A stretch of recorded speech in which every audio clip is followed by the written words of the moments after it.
I feel like with athletes, especially athletes, they lose sense of identity. You know what I mean?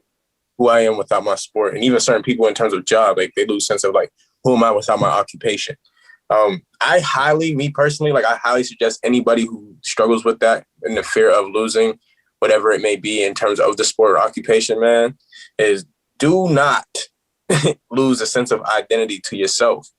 Like whoever you are, whatever you want to be that. You know what I mean? Figure out who you are. What do you like? Do you like to draw? Do you like to paint? Like you said before, Sean, you used to draw.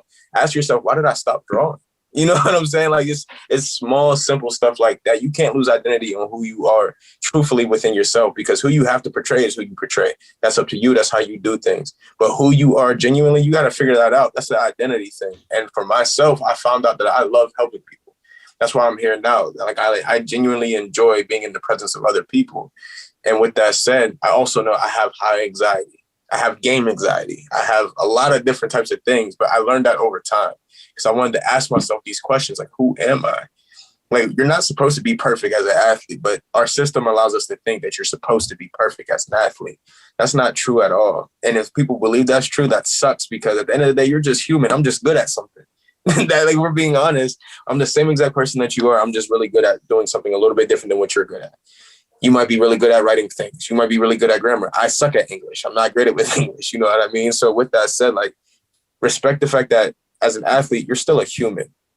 You still deserve to be loved. Like, you still deserve these certain things, man. And you got to give respect to yourself, but not only to yourself, to the people around you, to let them know who you truly are. So Chucky, I do commend you, because I know you know Kazon and I know Kazon, and that's another different story. But like, there's people and players that like finding themselves like, I gotta prove myself to these people. I gotta prove myself. I gotta prove to myself. Bro, you don't gotta prove nothing to nobody but yourself. That's right. And at the end, like, if you can't control what you truly care about, or if you don't work for what you care about, then what are you doing? I told my mom this the other day, and I'll end it with this for myself anyways. I said, Mom, I couldn't see myself working so hard to make somebody else money.